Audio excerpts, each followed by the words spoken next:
रब का अपनी मान पढ़ के तब उठाई ध्यान नहीं करते जब पूजा अंदर वाला कोई जन रोज के नमाज पढ़ लो रोज नमाज खत्म नहीं कर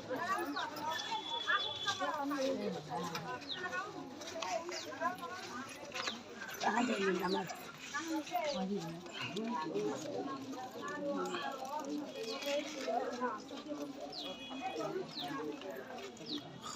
सोलोनी हाँ वो बताइए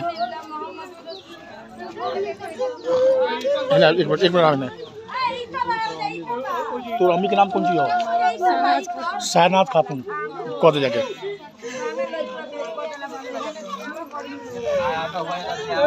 जा पानी बा पानी पानी लेके कानी खड़ के रह दिए ए भाई पानी का भाई